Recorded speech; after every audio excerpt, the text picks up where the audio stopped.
வணக்கம். இந்த ப்ரெசன்டேஷனில் நாம் எம்பெடட் சிஸ்டம்னா என்ன, இன்டர்நெட் ஆஃப் திங்ஸ் அப்படின்னா என்ன, எம்பெடட் சிஸ்டத்துக்கும் இன்டர்நெட் ஆஃப் திங்ஸுக்கும் என்ன ஒற்றுமை இருக்குது, என்ன ரிலேஷன்ஷிப் இருக்குது அப்படிங்கிறத ரொம்ப எளிமையாக ஏபிசிடி அப்படிங்கிறத வச்சு நம்ம பார்க்க போகிறோம். நம்ம ப்ரெசன்டேஷனுடைய நோக்கமே நம்ம எப்படி ஸ்கூலுக்கு போனோன்னையும் ஏபிசிடின்னு படித்தோமோ அதே ஏபிசிடி மூலயமா எம்பெடட் சிஸ்டம்னா என்ன, இன்டர்நெட் ஆஃப் திங்ஸ்னா என்ன, இந்த ரெண்டும் எப்படி ரிலேட் ஆகிருக்குது அப்படிங்கிறத ரொம்ப எளிமையாக புரிஞ்சுக்க வைக்கிறது தான் இந்த ப்ரெசன்டேஷனுடைய நோக்கம். இது நம்ம ஆரம்பிக்கும் போது எப்படி ஆரம்பிக்கலாம் அப்படின்னு சொன்னால் ஒரு சில உதாரணங்களோடு ஆரம்பிக்கலாம். இப்போ எம்பெடட் சிஸ்டம்ங்கிறது நமக்கு எல்லாத்துக்குமே தெரியும்.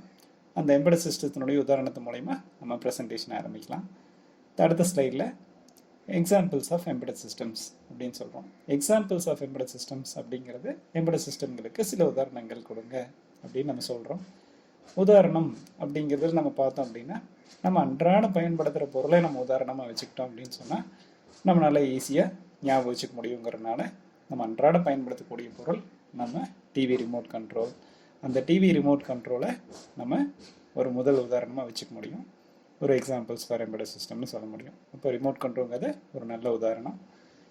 அதுக்கப்புறம் நம்ம ஒரு அசைன்மெண்ட்டில் பிரிண்ட் அவுட் எடுக்கணும், அதுக்கு நமக்கு பிரிண்டர் வேணும். அப்போ பிரிண்டருங்கிறது இன்னும் நல்ல எளிமையான ஒரு உதாரணம். நம்ம ஒரு கடைக்கு போய் காய்கறி வாங்குகிறோம், அந்த காய்கறி வாங்கும்போது அதை வெயிட் போடுறோம், அந்த வெயிட் போடுற மிஷின் இன்றைக்கி எம்பெடட் சிஸ்டமாக இருக்குது. Weighing scale is another example for embedded system நம்ம சொல்ல முடியும். இதுக்கப்புறம் இந்த ப்ரெசன்டேஷன் நம்ம கிளாஸில் நடக்குது. இந்த ப்ரெசன்டேஷன் கிளாஸில் நடக்கிறதுனால அதுக்கு நம்ம ப்ரொஜெக்ட் பண்ணுறோம். அந்த ப்ரொஜெக்ட் பண்ணுற எல்சிடி ப்ரொஜெக்டரை நம்ம எம்பெடட் சிஸ்டம்னு நம்ம சொல்ல முடியும். பேங்க்குக்கு போய் பணம் எடுக்கிறோம், பேங்க் கேஷியர் பணம் என்றார் அப்படின்னா இப்போ ஒரு மிஷினில் வச்சு என்றார். அந்த மிஷின்ங்கிறது கரன்சி கவுண்டர்னு நம்ம சொல்கிறோம். கரன்சி கவுண்டருங்கிறது ஒரு நல்ல எம்பெடட் சிஸ்டத்துக்கு ஒரு உதாரணம். அதுக்கப்புறம் நம்ம மேக்ஸ் கால்குலேஷன்லாம் போடுறோம், அதுக்கு ஒரு கால்குலேட்டர் யூஸ் பண்ணுறோம். அந்த கால்குலேட்டருங்கிறது இன்னொரு நல்ல எம்பெடட் சிஸ்டத்துக்கு உதாரணம். நம்ம குளிர்ந்த நீர், ஐஸ்கிரீம் இதெல்லாம் சாப்பிட்றதுக்கு நம்ம ஃப்ரிட்ஜ் வச்சுருக்கிறோம். அந்த ஃப்ரிட்ஜுங்கிறது இன்னொரு நல்ல எம்பெடட் சிஸ்டத்துக்கு உதாரணம். இப்போ இங்கே ஒரு 7 உதாரணம் நம்ம பார்த்துருக்குறோம். இந்த 7 உதாரணமே நம்ம அன்றாட பயன்படுத்தக்கூடிய ஒரு பொருள். அப்போது இது 700 இருக்குது, 7000 இருக்குது, 7 லட்சமாக இருக்குது. இந்த 7 அப்படிங்கிறத நம்ம ரொம்ப எளிமையாக ஞாபகம் வச்சுக்க முடியுங்கிறதுனால இந்த 7 உதாரணத்தை நம்ம கொடுத்துருக்குறோம். இப்போ இந்த 7 உதாரணத்துலேருந்து நமக்கு என்ன விளங்குது அப்படின்னா நமக்கு எம்பெடட் சிஸ்டம்ங்கிறது ஒரு ப்ராடக்ட் அப்படிங்கிறது தெளிவாக புரியுது. ரிமோட் கண்ட்ரோலுங்கிறது ஒரு ப்ராடக்ட்டு, பிரிண்டருங்கிறது ஒரு ப்ராடக்ட்டு, கால்குலேட்டருங்கிறது ஒரு ப்ராடக்ட்டுங்கிறத நம்ம எளிமையாக நம்மளால் புரிஞ்சுக்க முடியுது. இப்போது எம்பெடட் சிஸ்டம்னு என்னென்னு பார்க்கலாம். அதுக்கு நம்ம அடுத்த ஸ்லைட் போகலாம். வாட் இஸ் எம்பெடட் சிஸ்டம் அப்படிங்கிறது கேள்வி. அதுக்கு பதில் ரொம்ப சுவாரஸ்யமாக இருக்குது. எம்பெடட் சிஸ்டம் அப்படிங்கிறது 3Dன்னு நம்ம சொல்கிறோம்.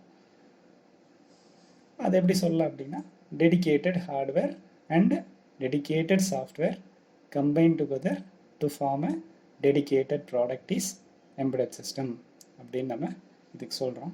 டெடிகேட்டட் ஹார்ட்வேர் அப்படின்னா டெடிகேட்டடுங்கிறது நமக்கு தெரியும், அர்ப்பணிப்பு அப்படின்னு நமக்கு புரியுது. ஒரு ஹார்ட்வேர், அர்ப்பணிக்கப்பட்ட ஹார்ட்வேரும் அர்ப்பணிக்கப்பட்ட சாஃப்ட்வேரும் ஒரு அர்ப்பணிக்கப்பட்ட ப்ராடக்டாக மாற்றுவது எம்பெடட் சிஸ்டம் நம்ம சொல்கிறோம். Plus embedded system is 3D. என்னமோ 3Dன்னு சொல்கிறீங்க, ஆனால் 3Dங்கிறது கொஞ்சம் விளக்கமாக கொஞ்சம் நிரூபித்து காட்டியிருங்களே அப்படிங்கிற ஒரு எண்ணம் நம்ம மனசுக்குள்ளே வருது. ஸோ இப்போ அடுத்த ஸ்லைடில் எம்பெடட் சிஸ்டம் இஸ் 3Dனா எனக்கு நம்ம நிரூபிக்கிற மாதிரி பார்த்துக்கலாம். இன்னும் கொஞ்சம் நம்ம எளிமையாக விளங்கிக்க முடியும் அது மூலிமா. Can we justify that embedded system is 3D அப்படிங்கிறத நம்ம வச்சுக்கலாம். Can we justify that embedded system is 3D. சரி, இப்போ நம்ம ஒரு உதாரணங்கள் பார்த்தோம் எம்பெடட் சிஸ்டத்துக்கு. டிவி ரிமோட் கண்ட்ரோலரும் பிரிண்டரும் எடுத்துக்கலாம். இப்போ டிவி ரிமோட் கண்ட்ரோல் அப்படிங்கிறது ப்ராடக்ட்டு, பிரிண்டருங்கிறது ப்ராடக்ட்டு. இந்த 2 ப்ராடக்ட்டுமே டெடிகேட்டட் ப்ராடக்ட்டுன்னு நம்ம சொல்ல முடியும், அர்ப்பணிக்கப்பட்ட ப்ராடக்ட்டுன்னு சொல்ல முடியும். எப்படின்னா TV remote control TV on off பண்ணுறதுக்காகவே அர்ப்பணிக்கப்பட்டது, பிரிண்டர் பிரிண்ட் பண்ணுவதற்காக மட்டுமே அர்ப்பணிக்கப்பட்டது. அப்போது டிவி ரிமோட் கண்ட்ரோலுங்கிறத ப்ராடக்ட்டை நான் டெடிகேட்டட் ப்ராடக்ட்டுன்னு சொல்ல முடியும், பிரிண்டருங்கிறத ப்ராடக்டை நம்ம டெடிகேட்டட் பிரிண்டர்னு சொல்ல முடியும். அப்போது இது ஃபர்ஸ்ட் டி, டெடிகேட்டட் ப்ராடக்ட் அப்படிங்கிறது நமக்கு இப்போ விளங்கிடுச்சு. இப்போது இந்த ப்ரெசன்டேஷன் இந்த ஸ்லைடில் பார்த்தோன்னா TV remote control, printers, weighing scale etcetera are dedicated products which does only dedicated job. அப்படிங்கிறது மூலிமா ஒரு டி, ஃபர்ஸ்ட் டி அப்படிங்கிறது நமக்கு புரிஞ்சிருச்சு. இப்போ டிவி ரிமோட் கண்ட்ரோலில் உதாரணமாக வச்சுக்கிட்டோம்னா அதுக்காக உருவாக்கப்பட்ட ஹார்ட்வேரு கண்டிப்பாக பிரிண்டருக்கு வேலை செய்யாது அப்படிங்கிறதுனால அந்த ஹார்ட்வேரும் டிவி ரிமோட் கண்ட்ரோலுக்காகவே உருவாக்கப்பட்டது அப்படிங்கிறதுனால டெடிகேட்டட் ஹார்ட்வேர்னு நம்ம சொல்ல முடியும். Hardware in TV remote control will never work for printer and vice versa, hence dedicated hardware. அதே மாதிரி அதுக்காக உருவாக்கப்பட்ட சாஃப்ட்வேர், டிவி ரிமோட்டுக்காக உருவாக்கப்பட்ட சாஃப்ட்வேர் பிரிண்டருக்கு உறுதியாக வேலை செய்யாது, பிரிண்டருக்காக உருவாக்கப்பட்ட சாஃப்ட்வேர் டிவிக்காக உறுதியாக வேலை செய்யாது. அப்போ அதுக்காக எழுதப்பட்ட சாஃப்ட்வேரும் அந்த அப்ளிகேஷனுக்காகவே அர்ப்பணிக்கப்பட்டதுங்கிறதுனால சாஃப்ட்வேரும் டெடிகேட்டட் சாஃப்ட்வேர். அப்போ ஒரு ரிமோட் கண்ட்ரோலை உதாரணமாக வச்சுக்கிட்டோம் அப்படின்னா இந்த ரிமோட் கண்ட்ரோலுக்காக உருவாக்கப்பட்ட பிசிபி, அந்த காம்பனன்ட்ஸ் எல்லாமே சேர்ந்தது டெடிகேட்டட் ஹார்ட்வேர் அப்படின்னு நம்ம சொல்ல முடியுது. அந்த டிவி ரிமோட் கண்ட்ரோலுக்காகவே உருவாக்கப்பட்ட சாஃப்ட்வேர் அப்படிங்கிறது டெடிகேட்டட் சாஃப்ட்வேர்னு நம்ம சொல்ல முடியுது. அப்போ இந்த டெடிகேட்டட் ஹார்ட்வேரும் இந்த டெடிகேட்டட் சாஃப்ட்வேரும் ஒரு டெடிகேட்டட் ப்ராடக்டான டிவி ரிமோட் கண்ட்ரோலை உருவாக்குகிறது. அப்படிங்கிறதுனால எம்பெடட் சிஸ்டம்ங்கிறத நம்ம 3Dன்னு சொல்ல முடியும். அப்போ through this example we can justify that embedded systems can do, embedded system is 3D. அப்படி தானே? இப்போ embedded systemங்கிறது 3D அப்படின்னு நமக்கு புரிஞ்சிருச்சு. ஏன்னா டெடிகேட்டட் ஹார்ட்வேரும் டெடிகேட்டட் சாஃப்ட்வேரும் சேர்ந்து ஒரு டெடிகேட்டட் ப்ராடக்ட் உருவாக்குறதுனால எம்பெடட் சிஸ்டம்ங்கிறத 3Dன்னு நம்ம சொல்கிறோம். அப்போ எம்பெடட் சிஸ்டம் அல்லாதது என்னங்க, அதை கொஞ்சம் தெரிஞ்சுக்கலாமே அப்படின்னு நமக்கு ஒரு ஆர்வம் வந்துருச்சு. அப்போ எம்பெடட் சிஸ்டம் இல்லாதது என்னங்க அப்படின்னு நம்ம இப்போ பார்க்க முடியும். What is not an embedded system and why it is not embedded system நம்ம கேள்வி வருது. அதுக்கு ஒரு நல்ல உதாரணம் வந்து நம்ம அன்றாட பயன்படுத்துகிற பர்சனல் கம்ப்யூட்டர், அன்றாட பயன்படுத்துகிற லேப்டாப். அப்போ இந்த பர்சனல் கம்ப்யூட்டரும் லேப்டாப்பும் எம்பெடட் சிஸ்டம் இல்லை. ஏன்னா அவங்க எந்த ஒரு டெடிகேட்டட் ஜாபும் பண்ணுறதில்ல. ஏன்னா அவங்க ஜென்ரல் பர்பஸ் டிவைசஸ். இது எப்படி பார்க்கலாம் அப்படின்னா நம்ம கம்ப்யூட்டரில் பாட்டு கேட்க முடியும், கம்ப்யூட்டரில் படம் பார்க்க முடியும், கம்ப்யூட்டரில் கேம் விளையாட முடியும். கம்ப்யூட்டரில் கேம் விளையாடுறதுனால கம்ப்யூட்டர் கேம் விளையாடுறதுக்காக மட்டுமே உருவாக்கப்பட்டதுன்னு நம்ம சொல்ல முடியாது. கம்ப்யூட்டரில் பாட்டு கேட்கறதுனால பாட்டு கேட்கறதுக்காக மட்டுமே கம்ப்யூட்டர் உருவாக்கப்பட்டது அப்படின்னு நம்ம சொல்ல முடியாது. அந்த மாதிரி பாட்டும் கேட்கலாம், படமும் பார்க்கலாம், கேமும் விளையாடலாம் அப்படின்னா எது வேணாலும் பண்ணுறதுக்கு ஒரு நல்ல சூழ்நிலையாக இருக்குது பிசி அப்படிங்கிறதுனால. PC is not an embedded system because it is general purpose appliances அப்படின்னு நம்ம சொல்ல முடியும். ஆனால் ஒரு சுவாரஸ்யமான விஷயம் என்னன்னு பாருங்களேன். இந்த பிசிக்கு இருக்கக்கூடிய கீபோர்டு, இப்போ இந்த பிக்சரில் பார்த்தோம்னா இந்த கீபோர்டுங்கிறது எம்பெடட் சிஸ்டமாக இருக்க முடியும், இந்த மவுஸுங்கிறது எம்பெடட் சிஸ்டமாக இருக்க முடியும். Because mouse is a product, keyboard is a product and it is a dedicated product also. இப்போ பிசிங்கிறது எம்பெடட் சிஸ்டம் இல்லை, ஆனால் பிசி சில எம்பெடட் சிஸ்டங்களால் உருவாக்கப்பட்டது அப்படிங்கிறது ஒரு சுவாரஸ்யமான விஷயமா இருக்குது. இப்போ PC is not an embedded system, but PC is made up of several embedded systems. நம்ம keyboard, mouse, hard disk drive, SMPS எல்லாமே ஒரு எம்பெடட் சிஸ்டம்னு சொல்ல முடியும். ஏன்னா அவங்கெல்லாம் அந்த வேலை செய்யறதுக்காகவே அர்ப்பணிக்கப்பட்டிருக்காங்க அப்படின்னு நம்மளால் உணர முடியுது. இப்போ நம்ம எம்பெடட் சிஸ்டம்னா என்னன்னு புரிஞ்சிருச்சு, 3D. எம்பெடட் சிஸ்டம் அல்லாத என்னது அப்படின்னு நமக்கு புரிஞ்சிருச்சு. இப்போ நமக்கு என்ன ஆர்வம் வருது அப்படின்னா எம்பெடட் சிஸ்டம்ங்கிறது 3Dன்னு புரிஞ்சிருச்சுங்க, அந்த எம்பெடட் சிஸ்டம் என்னங்க பண்ணும் அப்படின்னு நமக்கு தெரிஞ்சுக்கணும்னு அந்த ஆர்வம் இருக்குது. What embedded systems can do அப்படின்னு நம்ம கேள்வி. அதுக்கு பதில் இன்னும் ரொம்ப சுவாரஸ்யமாக இருக்குது. Embedded systems can do 3C அப்படின்னு நான் சொல்கிறேன். 3C அப்படின்னா என்னென்னா முதல் சி என்னது, கண்ட்ரோல் அப்படின்னு நம்ம சொல்ல முடியும். கண்ட்ரோல் அப்படின்னு என்னங்க, இப்போ ஒரு டிவியை கண்ட்ரோல் பண்ணுறேன் அப்படின்னா டிவி ஆன் ஆஃப் பண்ணுறேன்னு நம்ம சொல்ல முடியும். அப்போ கண்ட்ரோலுங்கிறது ஆன் ஆஃப் கண்ட்ரோல் நம்ம சொல்ல முடியும். இல்லை டிவியில் வால்யூம் கண்ட்ரோல் பண்ண முடியும் அப்படின்னு சொல்ல முடியும். அப்போ ஆன் ஆஃப் கண்ட்ரோலுங்கிறத நம்ம லாஜிக்கல் கண்ட்ரோல்னு சொல்லலாம், வால்யூம் கண்ட்ரோலை லீனியர் கண்ட்ரோல் அப்படின்னு சொல்லலாம். அப்போது எம்பெடட் சிஸ்டம் ஆன் ஆஃப் கண்ட்ரோலும் பண்ணும், லீனியர் கண்ட்ரோல் பண்ணும். அப்போ எம்பெடட் சிஸ்டம்ஸ் கேன் கண்ட்ரோல் அப்படிங்கிறது ஃபஸ்ட்டு சியை நம்ம வச்சுக்க முடியும். ரெண்டாவது சி என்னவா இருக்க முடியும், எம்பெடட் சிஸ்டம்ஸ் கேன் கம்யூனிகேட் அப்படின்னு நம்ம சொல்ல முடியும். கம்யூனிகேட் அப்படின்னு சொன்னால் டிவி ரிமோட் கண்ட்ரோலும் உதாரணமாக வச்சுக்கிட்டா டிவி ரிமோட் கண்ட்ரோல் வந்து டிவி கூட இன்ஃப்ராரெட் ரேஸ் மூலிமா கம்யூனிகேட் பண்ணுது அப்படிங்கிறத நம்ம எல்லாருமே தெரிஞ்சது தான். அப்போ எம்பெடட் சிஸ்டம்ங்கிற டிவி ரிமோட் கண்ட்ரோல் கம்யூனிகேட்டும் பண்ணுது அப்படிங்கிறது நம்ம இது மூலிமா தெளிவாக விளங்குது. அதுக்கப்புறம் மூணாவது சி என்ன அப்படின்னா எம்பெடட் சிஸ்டம்ஸ் கேன் கம்ப்யூட் அப்படின்னு நம்ம சொல்ல முடியும். கம்ப்யூட் அப்படின்னா என்ன, நம்ம ஒரு ரிமோட்டில் ஒரு பட்டன் அமுத்துறோம் அப்படின்னு சொன்னால் அந்த எந்த பட்டனை ப்ரெஸ் பண்ணுறோம் அப்படிங்கிறத அது ஒரு கணக்கிடுது. அந்த கணக்கிடுறதுக்கு பேர் கம்ப்யூட்டேஷன். அப்போது எம்பெடட் சிஸ்டம் என்னென்னலாம் பண்ணும், எம்பெடட் சிஸ்டம் 3C பண்ணும். 3Cன்னு என்னது, embedded systems can control, embedded systems can communicate and embedded systems can compute அப்படின்னு நம்ம சொல்ல முடியும். இது ஒரு உதாரணமாக சொன்னீங்கன்னா, ஜஸ்டிஃபை பண்ணிங்கன்னா நல்லா இருக்குமே அப்படின்னு நமக்கு ஒரு ஆர்வம் இருக்குது. Can be justify that embedded systems can do 3C. அதுக்கு நம்ம டிவி ரிமோட் கண்ட்ரோலையே நம்ம எடுத்துக்க முடியும். ஃபஸ்ட்டு நம்ம ஒரு பட்டனை ப்ரெஸ் பண்ணுறோம். நம்ம ப்ரெஸ் பண்ணுற பட்டன் எந்த பட்டன் ப்ரெஸ் பண்ணுறோம் அப்படிங்கிறத ஃபஸ்ட்டு கம்ப்யூட் பண்ணுது. when user presses the key in a remote, it computes the key press value. எந்த கீ ப்ரெஸ் பண்ணுறோம் அப்படிங்கிறத ஃபஸ்ட்டு கம்ப்யூட் பண்ணுது. கம்ப்யூட் பண்ணதுக்கப்புறம் என்ன பண்ணுது, கம்யூனிகேட் பண்ணுது. எப்படி, இன்ஃப்ராரெட் ரேஸ் வழியே கம்யூனிகேட் பண்ணுது. அதை எப்படி பார்க்கலாம், it communicates with the key press value to TV through IRLEDன்னு நம்ம பார்க்கலாம். கம்யூனிகேட் பண்ணதுக்கப்புறம் என்ன நடக்குது, கண்ட்ரோல் நடக்குது. கண்ட்ரோல்னா என்னது, ஆன் ஆஃப் கண்ட்ரோல் நடக்குது அல்லது வால்யூம் கண்ட்ரோல் நடக்குது. அப்போ to do on off and volume control which are logical and linear control நம்ம சொல்ல முடியும். இந்த உதாரணத்து மூலிமா எம்பெடட் சிஸ்டம்ங்கிறது 3C பண்ணுது அப்படின்னு நம்ம ஒரு புரிஞ்சுக்க முடியுது. அதை எப்படி பார்க்கலாம் அப்படின்னா, through this example we can justify that embedded systems can do 3C அப்படின்னு நம்ம சொல்ல முடியும். அப்போது எம்பெடட் சிஸ்டம்னா 3Dன்னு புரிஞ்சிருச்சு.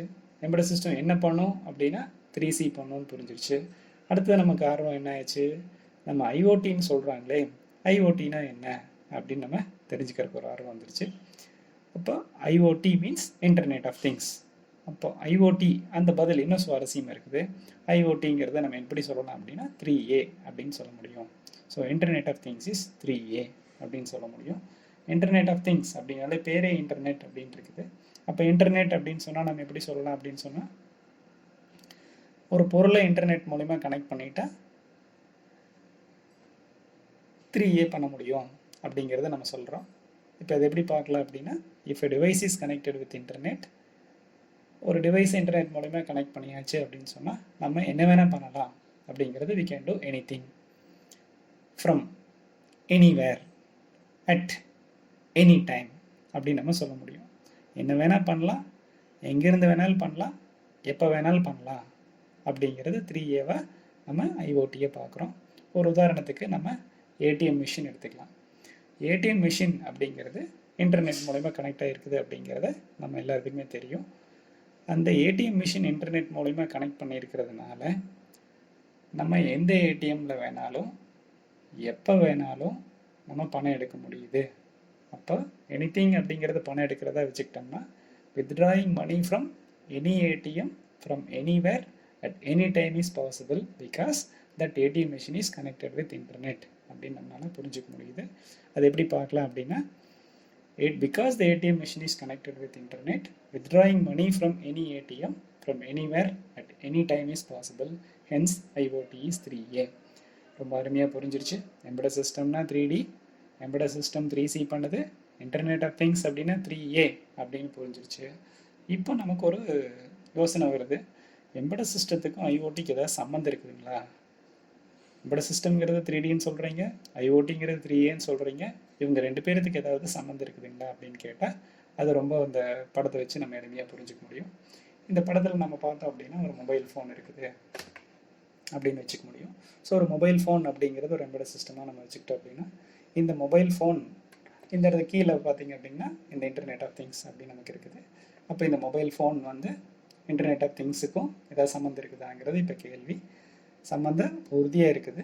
இந்த மொபைல் ஃபோனுங்கிறது இன்டர்நெட் ஆஃப் திங்ஸாக மாறணும் அப்படின்னா இந்த மொபைல் ஃபோனை இன்டர்நெட்டில் கனெக்ட் பண்ணணும். இந்த மொபைல் ஃபோனை இன்டர்நெட்டில் கனெக்ட் பண்ணணும்னா இந்த மொபைல் ஃபோன்லேருந்து இருக்கக்கூடிய பிட்ஸும் பைட்ஸும் அந்த டேட்டா பஸ் வழியே வெளியே வரணும் அப்படிங்கிறது அப்ஜெக்டிவ். அப்போ the bits and bytes from the mobile phone should come out through the data bus to connect with internet, then embedded systems becomes IoT based system. அப்போ embedded system IoT based system-ஆக மாறுறதுக்கு அந்த embedded system-த்தை internet மூலமாக connect பண்ணணும். எப்படி? embedded system-த்திலேருந்து பிட்டும் பைட்டும் data bus வழியாக வரணும் அப்படிங்கிறத சொல்கிறோம். அது எப்படி பார்க்கலாம் அப்படின்னா, S there is a relationship between embedded systems and IoT. How they are related அப்படின்னு சொன்னால், embedded systems becomes IoT based systems through 3B அப்படி சொல்கிறோம். எப்படின்னா, when bits and bytes from embedded systems travels in a data bus to connect with internet, then embedded systems becomes IoT based system. அப்போது ஒரு embedded systemலேருந்து பிட்டும் பைட்டும் ஒரு data bus வழியாக internet கூட connect பண்ணணுங்கிறதுக்காக வந்துச்சு அப்படின்னு சொன்னால், அந்த எம்பெடட் சிஸ்டம்ங்கிறது ஐஓடி பேஸ்டு சிஸ்டமாக மாறிடும் அப்படின்னு. இது ஒரு உதாரணமாக பார்க்கலாமே. ஒரு உதாரணம் வச்சு பார்த்தோம்னா இன்னும் நமக்கு கொஞ்சம் எளிமையாக விளங்கும் அப்படிங்கிறதுக்காக, can we justify that embedded system and IoT is related through 3B அப்படிங்கிறத நம்ம ஒரு உதாரணமாக பார்க்க முடியும்.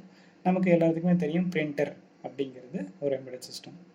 அந்த பிரிண்டர்லேருந்து ஒரு பிட்டும் பைட்டும் ஒரு டேட்டா பஸ் மூலயமா நம்ம இன்டர்நெட்டில் கனெக்ட் பண்ணுறதுக்கு போச்சு அப்படின்னு சொன்னால், பிரிண்டர் அப்படிங்கிறது ஐஓடி பேஸ்டு பிரிண்டராக முடிஞ்சிடும். அப்படின்னா printing can be done from anywhere at any time அப்படி சொல்ல முடியும். அதனால printer becomes IoT based printer through 3B. எப்படி பார்க்கலாம்னா, printer is an embedded system when bits and bytes from embedded system travels in a data bus to connect with internet. Printing can be done from anywhere at any time. Thus printer becomes IoT based printer through 3B அப்படி சொல்ல முடியும். இன்னொரு உதாரணம் பார்த்தோம் அப்படின்னா, நம்ம வீட்டில் இருக்கக்கூடிய meter, energy meter, EB meter, அப்போ அதை டிஜிட்டல் எனர்ஜி மீட்டர்னு சொல்கிறோம். அது ஒரு எம்பெடட் சிஸ்டம். அந்த எனர்ஜி மீட்டரை வந்து நம்ம இன்டர்நெட்டில் கனெக்ட் பண்ணிட்டோம். எப்படி அந்த எனர்ஜி மீட்டரில் இருக்கக்கூடிய பிட்ஸ் அண்ட் பைட்ஸ் வந்து டேட்டா பஸ் வழியாக நம்ம இன்டர்நெட்டில் கனெக்ட் பண்ணிட்டோம் அப்படின்னு சொன்னால், நம்ம எவ்வளோ எனர்ஜி கன்சியூம் பண்ணுறோம் அப்படிங்கிறத நம்ம எங்கேருந்து வேணாலும் எப்போ வேணாலும் எப்படி வேணாலும் நம்ம மானிட்டர் பண்ணிக்க முடியும். எப்படி energy meter becomes IoT based meter through 3B. இது எப்படி பார்க்கலாம்னா, digital energy meter is an embedded system. When bits and bytes from this energy meter travels in a data bus to connect with internet, energy utilization can be monitored from anywhere at any time. Thus energy meter becomes IoT based meter through 3B அப்படி நம்ம சொல்ல முடியும். அப்போது எந்த டிவைஸாக இருந்தாலும் அதை நம்ம internet மூலத்தில் கனெக்ட் பண்ணிட்டோம்னா, நம்ம எங்கேருந்து வேணாலும் எப்போ வேணாலும் அதை ஆக்சஸ் பண்ணிக்கலாம் அப்படிங்கிறது இது மூலிமா விளங்குது. ஸோ 3B அப்படிங்கிறது கிளியர் ஆயிடுச்சு. அப்போது embedded system is 3D, embedded system can do 3C, IoT is 3A, embedded systems and IoTs are related through 3B அப்படின்னு நம்ம எளிமையாக சொல்ல முடியும். அடுத்த கேள்வி, இது எல்லாத்தையும் இன்டெகிரேட் பண்ணி ஒரு அப்ளிகேஷன் பார்த்தோம்னா நமக்கு இன்னும் கொஞ்சம் தெளிவாக புரியும். நம்ம அதே டிஜிட்டல் எனர்ஜி மீட்டரையே நம்ம உதாரணமாக வச்சுக்கலாம். இந்த டிஜிட்டல் எனர்ஜி மீட்டர் அப்படிங்கிறது ஒரு டெடிகேட்டட் ப்ராடக்ட்னு நம்ம புரிஞ்சுருக்கிறோம். அது டெடிகேட்டட் ஹார்ட்வேராலையும் டெடிகேட்டட் சாஃப்ட்வேராலையும் உருவாக்கப்பட்டதுன்னு புரிஞ்சுருக்கிறோம். அப்போ டிஜிட்டல் எனர்ஜி மீட்டருங்கிறது ஒரு 3D அப்படி நம்ம புரிஞ்சுக்கிட்டோம். இந்த டிஜிட்டல் எனர்ஜி மீட்டர் வந்து இந்த டிஸ்பிளே கூடயும் இந்த அப்ளையன்சஸ் கூடயும் இந்த ஏசி கூடயும் கம்யூனிகேட் பண்ணுது. எதுக்காக கம்யூனிகேட் பண்ணுது? இவங்க எவ்வளோ எனர்ஜி கன்சியூம் பண்ணுறாங்கிறத கம்ப்யூட் பண்ணுறதுக்காக கம்யூனிகேட் பண்ணுது. இவங்க கன்சியூம் பண்ணக்கூடிய எனர்ஜி ஒரு குறிப்பிட்ட லிமிட்டை தாண்டிடுச்சு அப்படின்னு சொன்னால், இதை சுவிட்ச் ஆஃப் பண்ணுறதுக்கு, தட் மீன்ஸ் இதை கண்ட்ரோல் பண்ணுறதுக்கும் இது கம்யூனிகேட் பண்ணுது அப்படி சொல்லலாம். அப்போ it is communicating and computing and controlling அப்படி நம்ம சொல்ல முடியும். அப்போது it communicates with an appliances to compute energy consumed by each appliance and to control if it consumes beyond the limit. அப்போது இந்த அப்ளையன்ஸ் கூடலாம் கம்யூனிகேட் பண்ணி எவ்வளோ கரண்ட் கன்சியூம் பண்ணுறாங்கிறத கம்ப்யூட் பண்ணி தேவைப்பட்டால் அதை கண்ட்ரோலும் பண்ண முடியும். அப்போது 3Dங்கிற ஒரு எம்பெடட் சிஸ்டம் 3C பண்ணுறதுக்கு சாத்தியம் இருக்குது அப்படிங்கிறது ரொம்ப எளிமையாக விளங்குது. இதே எம்பெடட் சிஸ்டத்தை நம்ம இன்டர்நெட் மூலிமா கனெக்ட் பண்ணுறோம் அப்படின்னா 3B வேணும் நமக்கு. when this energy meter is connected with internet through 3B, அப்போது monitoring and control can be done from anywhere at any time நம்ம சொல்ல முடியும் இல்லைங்களா? இப்போ எனிதிங் கேன் பி டன் அப்படி சொல்கிற மாதிரி, எனிதிங்கிறது இங்கே என்ன பார்க்கலாம், monitoring and controlling the energy consumption can be done from anywhere at any time 3Aன்னு சொல்ல முடியும். அப்போ 3Dங்கிற ஒரு எம்பெடட் சிஸ்டம் 3C பண்ணுது. 3B மூலயமா எங்கேருந்து வேணாலும் எப்போ வேணாலும் மானிட்டரிங் அண்ட் கண்ட்ரோல் பண்ண முடியும். அப்போ ABCD அப்படிங்கிறது இது மூலிமா ரொம்ப எளிமையாக விளங்கிடுச்சு. அப்போது நிறைவாக நம்ம எப்படி கொண்டு போகிறோம் அப்படின்னு சொன்னால், we can conclude like this. 3A அப்படின்னு என்ன அர்த்தம்? Anything can be done from anywhere at any time is possible through 3B. When bits and bytes from embedded system travels in a data bus, then anything can be done from anywhere at any time. அப்படி சொல்ல முடியும். எதுக்காக? To do control, communication and computation, which is 3C. யார் வச்சு? Dedicated hardware and dedicated software, which is combined together to form a dedicated product, which is 3D. அப்போ anything can be done from anywhere at any time is possible through 3B. To do 3C using 3D நம்ம ரொம்ப எளிமையாக சொல்ல முடியும். Thus, embedded systems and IoT can be understood as simple as ABCD அப்படின்னு நம்ம நிறைவாக பார்க்க முடியுது. இதில் ரொம்ப கவனமாக பார்த்தோம் அப்படின்னா ஒவ்வொரு ஏக்கும் ஒரு சிறப்பு இருக்குது, ஒவ்வொரு பிக்கும் ஒரு சிறப்பு இருக்குது, ஒவ்வொரு சிக்கும் ஒரு சிறப்பு இருக்குது, ஒவ்வொரு டிக்கு ஒரு சிறப்பு இருக்குது. இது நம்ம அடுத்த வாய்ப்பு இருந்தால் நம்ம அடுத்த ப்ரெசன்டேஷனில் நம்ம பார்க்குறோம். நன்றி. தேங்க்யூ.